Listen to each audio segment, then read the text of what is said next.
Liverpool est en train de devenir un concurrent très sérieux pour l'arrivée de Kylian Mbappé. On voit tout ça dans cette vidéo. Salut à tous les gars, c'est Azial. Aujourd'hui, on se retrouve pour une nouvelle vidéo où on va aborder deux sujets autour de l'actu du PSG encore une fois et de l'actu un petit peu Mbappé. Du coup, on va parler un peu aussi du cas de Liverpool parce que il y a pas mal de nouvelles infos, nouvelles actus autour du possible du coup départ de Kylian Mbappé. Je tiens à rappeler qu'à l'heure actuelle, Mbappé est désormais libre de négocier, de discuter avec n'importe quel club sans que ce club en question passe par le PSG puisqu'il arrive à 6 mois de la fin de son contrat depuis du coup le 1er janvier et que Liverpool revient pas mal sur la table encore une fois. La rumeur Liverpool pour l'arrivée d'Mbappé commence petit à petit à prendre de la place, à prendre du terrain. Et en plus, très récemment, on a vu que Mbappé avait parlé de Liverpool, avait fait une petite déclaration en expliquant que sa mère était très fan du club. Donc pourquoi pas, on va analyser les pour et les contre vite fait dans cette vidéo. On va aussi parler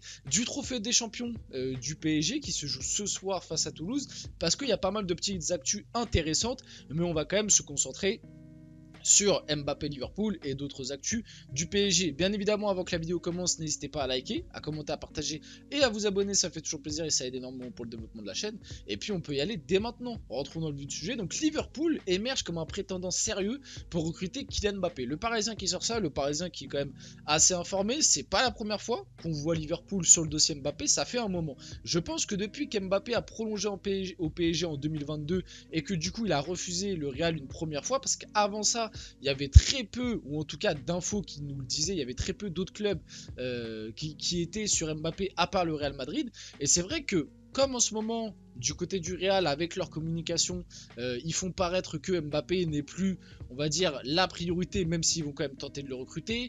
Comme du côté d'Mbappé, il y a moins quand même de déclarations qui faciliteraient une arrivée du côté du Real Madrid. Donc peut-être que, on se dit, pourquoi pas tenter Liverpool, surtout qu'il n'y a pas si longtemps que ça, pardon. Mbappé avait déclaré que sa mère était une grande fan de Liverpool et que pourquoi pas un jour, et on le sait, Mbappé lui, il est un petit peu fan des clubs mythiques. On le sait, on l'a déjà vu. Du côté de l'AC Milan, enfin du côté de l'Italie, pardon, il est fan de l'AC Milan. Du côté de l'Espagne, fan du Real Madrid. Du côté de l'Angleterre, Liverpool et Manchester United, parce que pareil, il y a eu aussi des rumeurs à un moment, Manchester United. On sent bien que c'est un petit peu les deux clubs mythique d'Angleterre, et bizarrement c'est les deux clubs qui pourraient intéresser Mbappé et qui s'intéressent aussi à Mbappé. Et puis du côté de l'Allemagne, faut pas oublier aussi qu'à une époque il y avait, bon, c'était vraiment très léger, mais il y avait aussi le Bayern Munich, notamment avec Thomas Tuchel qui avait fait une petite déclaration. Il avait dit, moi Mbappé s'il veut venir il n'y a aucun problème. En même temps, à l'heure actuelle, je pense que tous les clubs veulent bien de l'arrivée d'un Kylian Mbappé. Donc voilà, est-ce que cela est possible malgré tout? J'ai mon côté un petit peu réaliste et un petit peu on va dire, mec qui analyse la situation et qui connaît un petit peu quand même enfin, connaît le foot, c'est un grand mot. Ça fait un petit peu en plus mec arrogant, mais bref. Malgré tout ça, ça pourrait se faire. En vrai, on sait jamais dans le football, on sait jamais malgré tout. Moi, je pense qu'il y a deux solutions en vrai pour l'avenir d'un Mbappé. C'est soit une prolongation de PSG, soit un départ du côté du Real Madrid. J'ai honnêtement du mal à voir à Mbappé dans un autre club. Peut-être plus tard dans sa carrière, peut-être quand il aura la trentaine, etc. Le voir dans un autre club, ça pourquoi pas. Ça se trouve là, il pourrait très bien partir du côté du Real Madrid, faire 5, 6, 7 saisons du côté du Real et arriver à 32, 33, 34 ans, quelque chose comme ça. Peut-être tenter un dernier challenge dans un Liverpool, un United ou revenir au PSG ou etc. Donc le voir dans un autre club que le PSG ou le Real dans sa trentaine, c'est quelque chose de possible, mais à l'heure actuelle, je ne pense pas, je ne le vois pas. Surtout que Liverpool, je trouve pas moi personnellement que ça colle bien à l'ADN d'un Mbappé. Liverpool, ça reste de base un club familial, un club d'ouvriers entre guillemets. Ça reste un club un petit peu, voilà, la physionomie de Klopp, le gen pressing, tout le monde presse, et puis voilà. Mbappé, bon, j'ai pas besoin de vous préciser que niveau pressing c'est pas son truc, surtout qu'à Liverpool t'as déjà Mohamed Salah. Alors après c'est vrai que Mohamed Salah pourrait filer du côté de l'Arabie Saoudite cet été et que du coup bah, ça corrélerait avec l'arrivée d'un Mbappé. Mais pour le moment j'ai extrêmement du mal à voir Mbappé à Liverpool. Honnêtement je mettrais en termes de pourcentage, ce serait 5%. En termes de pourcentage, pour l'avenir d'Mbappé cet été, parce que dans le football, rien n'est jamais, voilà, je mettrais honnêtement 45% pour le PSG, 45% pour le Real Madrid, histoire de ne pas les départager, et les 10 derniers pourcents dans un possible autre club, quoi. Et j'ai fait très large, vous avez compris un petit peu mon idée. Donc à l'heure actuelle, voilà ce que j'en pense un petit peu d'Mbappé à Liverpool, mais on sait jamais dans le foot, je le rappelle. Donc officiel, le trophée des champions se jouera donc aujourd'hui au Parc des Princes le 3 janvier. D'ailleurs, on va reparler du fait que ça se joue au Parc des Princes, car la Ligue, bien comme aller, au lieu de chercher des droits TV, il devrait déjà chercher à bien organiser des événements comme le Trophée des Champions quand même, qui reste quand même une coupe nationale, qui de base devait être jouée du côté de... j'ai oublié, j'allais dire l'Arabie Saoudite, mais je sais que c'est pas ça.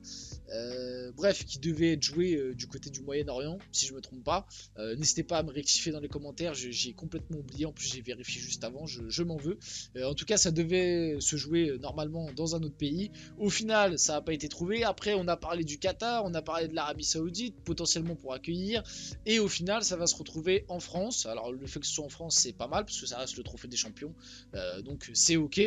Le souci, c'est que ça se joue au Parc des Princes, c'est que le PSG est impliqué dans le match. Et ça, d'ailleurs, le collectif Ultra Paris a annoncé du coup boycotter ce trophée des champions qui se jouera au Parc des Princes pour ces raisons-là. Je vais vite fait vous lire le communiqué. Le collectif Ultra Paris a décidé de boycotter le Trophée des Champions qui se déroulera le 3 janvier 2024 dans notre Parc des Princes. Les raisons en sont multiples. Depuis des années, la LFP organise le Trophée des Champions à l'étranger, le vendant au plus offrant au mépris des fidèles supporters. Sur ça, on est tout à fait d'accord. Manifestement, cette année, la Ligue des Talents a été incapable de trouver un pays d'accueil et se souvient enfin, après des années, des fans français qui peuplent nos stades. Par ailleurs, les tarifs imposés par la LFP sont inacceptables et vont à l'encontre de nos valeurs et à la défense d'un football populaire. Pour mémoire, les billets visiteurs coûtaient 18,50 € pour les matchs de LDC à Dortmund. Enfin, le contexte global sécuritaire qui ne cesse de pointer du doigt les supporters au mépris de leur liberté d'aller et venir. Nous ne donnons pas envie d'être les figurants de cette mascarade qui se veut être la vitrine d'un football français qui stigmatise les supporters au mépris de leurs droits.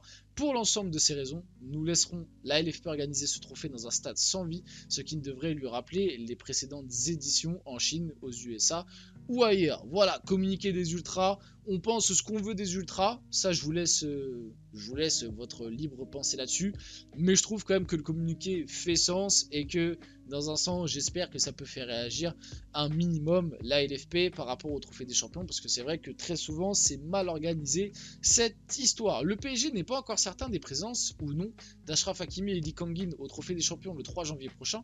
Le club continue à négocier avec la Fédération Royale Marocaine de Football afin de s'attacher les services de l'international marocain. Celle de l'international coréen serait bien plus probable. Et oui, en effet, avant quelques jours là, on n'était pas encore sûr d'avoir Lee Kang-in et Achraf Hakimi pour ce match face à Toulouse, qui est quand même un match important, hein. Ça, même si certains vont blaguer le trophée des champions, ça reste un trophée qui comptera à la fin de la saison. Donc ça reste important, et surtout je pense que malgré tout les joueurs veulent jouer pour avoir ce trophée là dans leur palmarès, malgré tout, même si on peut le blaguer, ça reste quand même un trophée. Et au final du coup Lee Kang-in c'est bon, il jouera, et Achraf Hakimi aussi jouera le trophée des champions demain. Le PSG a trouvé, enfin aujourd'hui du coup, le PSG a trouvé un accord avec la fédération marocaine pour que le latéral droit dispute la rencontre avant de rejoindre sa sélection pour la CAN. Donc des bonnes nouvelles là-dessus. Aussi parler un petit peu de la Coupe du Monde des clubs, parce que officiel, il y aura une nouvelle version de la Coupe du Monde des clubs qui aura lieu du 15 juin au 13 juillet 2025, et le PSG y participe. Officiel, le PSG participera à la Coupe du Monde des clubs qui sera organisée du 15 juin au 13 juillet 2025 aux USA. Qu'est-ce qu'on en pense un petit peu de cette Coupe du Monde des clubs? Bon, encore une fois, les points, on va dire, un petit peu négatifs, c'est qu'il y a énormément de matchs. Mais à voir honnêtement. Le souci, c'est que ça va se dérouler en 2025. Ça veut dire qu'encore une fois, les joueurs qui vont être impliqués dans cette Coupe du Monde des clubs ne vont pas avoir énormément de vacances. Tu vas enchaîner Euro. Je prends l'exemple d'un Mbappé qui va enchaîner Euro, Jeux Olympiques, plus sa saison en club, plus après la Coupe du Monde des clubs, plus après retour de la mi-saison, plus après il y a Coupe du Monde 2026. Les organismes, ça va commencer à être compliqué. Mais moi qui suis joueur d'FM, je vois un peu comment se déroule ce nouveau format de la Coupe du Monde des clubs. c'est quelque chose qui peut être intéressant. Je sais pas comment ça va rendre dans la vraie vie. Sur le papier, ça peut être intéressant. Après, c'est pareil, il y a toujours le truc d'équité parce que les clubs européens vont forcément être avantagés par rapport aux autres clubs parce que forcément, hein, pour les raisons financières, etc. T'attires les meilleurs joueurs et tout. Et puis aussi pour le nombre de matchs joués. Donc voilà, un petit peu mon avis sur ça. En tout cas, le PSG y participe et on voit les autres clubs qui vont y participer. Donc l'Inter, le Bayern, le Real, Porto, Benfica, Manchester City, Chelsea. Sachant que toutes les places n'ont pas encore été attribuées. Il y aura 32 équipes, c'est écrit, 32 équipes en comptant les autres continents. Mais je crois que niveau européen, toutes les places n'ont pas encore été attribuées, si je ne me trompe pas. Donc il pourra encore y avoir des nouveaux participants. Et les places, ça s'acquiert avec ton coefficient UEFA, parce qu'on blague souvent le PSG. Mais le PSG, sur ces 5 dernières années, ça fait quand même une finale et une demi-finale, et ça va tout le temps en 8ème. Donc en termes de coefficient UEFA, le PSG fait quand même partie des meilleures équipes européennes. Derrière, avec du coup celles qui sont affichées juste là. Donc bref, on va finir la vidéo là-dessus. J'espère que la vidéo vous a plu. Si c'est le cas, n'hésitez pas à la liker, à commenter, à partager, à vous abonner les gars. C'était Azial et on se retrouve très rapidement pour une prochaine vidéo.